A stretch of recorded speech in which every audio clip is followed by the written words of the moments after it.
Você nunca viu uma explicação sobre curto-circuito em placa eletrônica e o que acontece com a tensão no ponto em curto-circuito, como essa que eu vou fazer aqui para você? É isso mesmo, provavelmente você nunca viu alguém te explicar o porquê que quanto mais perto do curto-circuito, numa placa eletrônica você vai medindo e rastreando a tensão, menor vai ficando o valor da tensão no componente que tende a ser o defeito da placa eletrônica.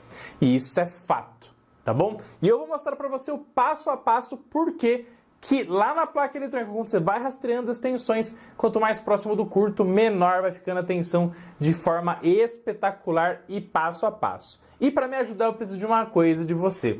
Do seu like, da sua inscrição aqui no canal e comenta aula top se você curtir essa aula pra caramba, de forma maravilhosa, top de linha e sensacional. E não esquece de baixar o seu e-book gratuito para aprender eletrônica do zero, rumo à faixa preta, o link tá aqui na descrição do vídeo. Fechou? Vamos para cima! Nesses 5 circuitos integrados, os devidos pinos de alimentação positiva estão ligados onde, gente? Ó, alimentação positiva. Exatamente nos 5 volts. Ó, então 5 volts vem, distribui para o primeiro, distribui para o segundo, distribui para o terceiro, para o quarto e para o quinto. Beleza. E o GND, que é a nossa alimentação negativa, também distribui para os pinos de alimentação negativa de cada um dos CIs aqui desse primeiro bloco, tá? Isso aqui, gente, eu chamei de condição ideal de alimentação, tá bom?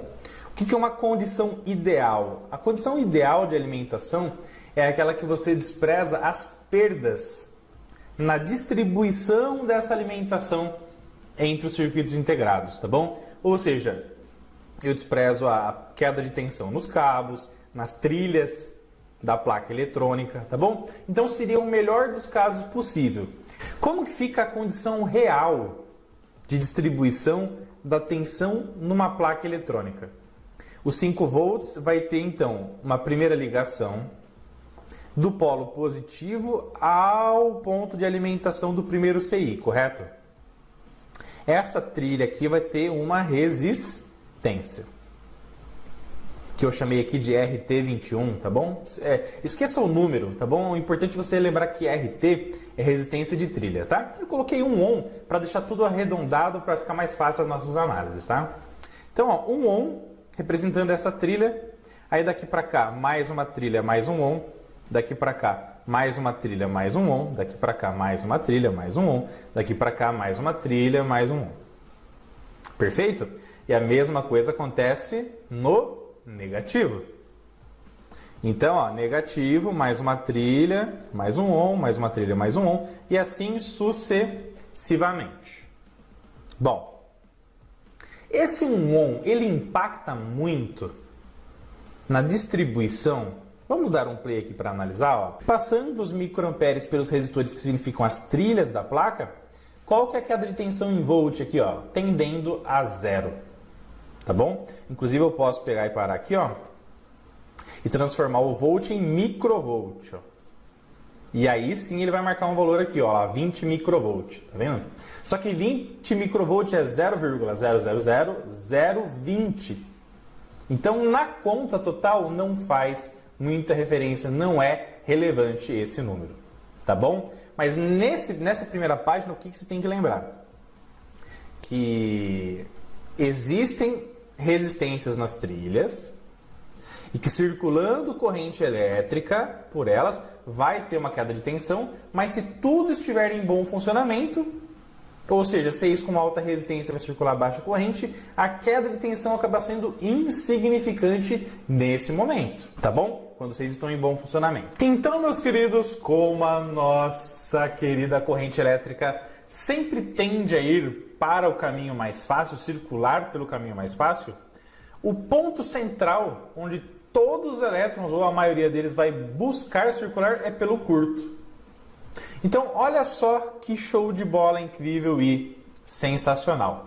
No momento que gerou o meio ohm, no circuito integrado que apresentou falha, apresentou problema total de funcionamento, entrou em curto entre o ponto de alimentação positiva e negativa, o que vai acontecer? Se aqui é a baixa resistência, o fluxo majoritário, olha que palavra bonita, o fluxo majoritário de elétrons vai circular nesse trecho que eu estou sinalizando aqui para vocês, ó. Beleza? Então ele vai sair da fonte, vai passar por essa trilha, por essa, vai descer pelo curto e voltar para o negativo. Beleza? Tranquilo? Então essa é a sequência de circulação da corrente de curto-circuito nessa nossa simulação. Como a corrente de curto deu aí 0,77 A, tá bom?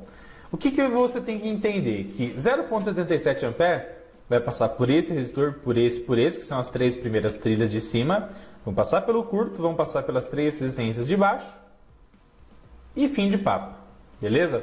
Qual que é então, gente, a queda de tensão em cada trilha nesse momento, tá? 0,77 ampere passando por 1 ohm vai gerar o que de tensão aqui, ó? Tensão, resistência vezes corrente. Resistência, 1 ohm, corrente, 0,77. Então aqui, nessa primeira trilha, já vai ter uma queda de 0,77 volt. Então quantas vezes nós vamos perder 0,77 volt? Vamos perder uma vez nesse cara, outra vez nesse cara, outra vez nesse cara, tá bom? Então só aqui a gente já perdeu 0,77 vezes 3. Depois a corrente vai voltar para o negativo, então vai perder mais 0,77 aqui, aqui e aqui.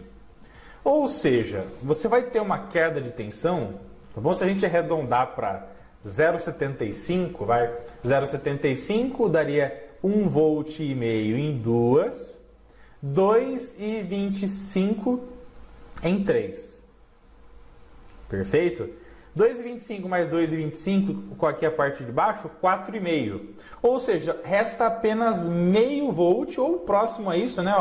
0,38 nesse caso, para o CI que está em curto-circuito. Olha só que louco, que doideira total. Ou seja, quando existe um curto, quanto mais distante está o curto da fonte de alimentação, mais vai tendo queda de tensão nas trilhas. E, por consequência, menor é a tensão que fica no ponto em curto-circuito. Então anota isso aqui no campo de comentários para mim, tá? Quanto mais distante está o curto, da fonte, maior é a queda de tensão nas trilhas e, logicamente, menos tensão sobra para o componente em curto-circuito. Tá bom? Beleza? Então, quanto maior a corrente de curto, maior a queda de tensão nas trilhas também. Fechou? Se eu subo a corrente de curto, automaticamente eu subo a queda de tensão nas trilhas. Beleza? Tranquilo? E aí o que a gente pode entender, pessoal? A gente pode entender algumas coisas que já podem começar a criar uma luz de como você pode localizar um curto-circuito numa placa, tá? Beleza? Ainda não é o grande finale que eu quero ensinar para você, mas já pode te ajudar bastante no seu dia a dia. Perfeito? Alimentou uma placa, tá bom? Lembra que cada resistor desse daqui, ó, é como se fosse um circuito integrado? Lembra que cada um desses resistores de 1 mega equivale à resistência interna de um circuito integrado? O que acontece quando um deles entra em curto? Vamos dar uma olhadinha, ó. Por que aqui, ó, nesse CI, número 1, nesse primeiro CI aqui, ficou uma tensão de 3,46 volts, pessoal? Porque tudo na nossa vida eletrônica é análise de malha. Se aqui eu tenho uma queda de 0,7 volt aproximadamente, e aqui 0,7 volt, e o 5 volt vai distribuir entre os três aqui, ó, entre essa trilha e o primeiro CI, se eu perdi eu vou arredondar para 0,75, tá? 0,75 aqui e 0,75 aqui, eu perco 1,5 volt. Nessa análise de malha aqui, ó, se eu perdi 1,5 volt nas trilhas, só sobrou para esse primeiro CI 3,5 volt. Fechou? Tranquilo? Vamos analisar o outro CI. Por que aqui ficou aproximadamente aí 1,9, 2 volt? Tá? Por quê? Porque vamos lá. Para a gente analisar a tensão desse cara, você tem que analisar a análise de malha completa. Ó. Perfeito? E para fazer a análise de malha completa, para a tensão chegar aqui, automaticamente a gente tem que analisar o quê? Que a corrente vai circular nessa malha, vai ter uma queda de tensão aqui, aqui, aqui e aqui. Então a cada 2 perde 1,5 volt, né? Então 1,5 volt mais 2 daqui 3, 5 menos 3 volts que perderam nas trilhas, sobrou quanto? Aproximadamente 2 para esse resistor que simboliza o CI número 2, tá bom? Beleza? E aí, automaticamente, se a gente tem aqui, ó, para o curto-circuito, que está nesse ponto aqui, 0,38, por que ficou isso aqui? Porque daí eu tenho 6 resistores, 6 resistores, se a cada 2 eu perco 1,5 volt, 1,5 volt, 3, 4,5. Eu tive 4,5 volt de perda e sobrou aproximadamente 0,5 volt para o curto-circuito, tá? E aí, olha só que interessante. Você já conseguiu aprender uma outra coisa de uma forma indireta, tá bom? Esse CI aqui está em curto? Não, tá bom. Ficou com uma tensão de 3,5. Esse circuito aqui está em curto? Não, tá bom. Ficou com 0,92. Esse circuito aqui está em curto? Tá. Qual foi a tensão que ficou? 0,38. Perceba, 0,38 é a menor tensão do que os outros que estavam bons. Então, quanto mais próximo você está do curto-circuito, no momento que você tiver medido uma tensão na placa eletrônica, menor tende a ser a tensão, gente. Anota isso aqui para mim no campo de comentários, tá? Quanto mais próximo do curto-circuito você está, numa análise de tensão numa placa eletrônica, menor vai ser a tensão medida naquele ponto. Sensacional o rastreamento do curto-circuito a partir da queda de tensão. Você acabou de ver ali na prática, na simulação, passo a passo, que quanto mais próximo do curto, menor é a tensão. Tem as quedas de tensões nas diversas trilhas que distribuem a tensão elétrica na nossa placa eletrônica. E isso já dá o norte para falar, ó, se você tem 5 blocos que estão recebendo alimentação de 5 volts na placa, se você foi lá no bloco e mediu lá, e lá deu 0,3 volts, nos outros está dando uma tensão muito maior, automaticamente é aquele de 0,3, 0,4 volts, que ali está o curto-circuito, e aí você pode aplicar a metodologia Kelvin 4 pontas para ir rastreando ali componente por componente que está sendo alimentado pela malha de 5 volts para ter mais precisão ainda, para ser mais certeiro ainda na localização do curto-circuito. Então a gente mostra isso para vocês no curso de eletrônica passo a passo sobre como você localizar os defeitos de forma certeira nas placas eletrônicas. Você pode também localizar por câmera térmica, pode localizar com spray congelante, com breu.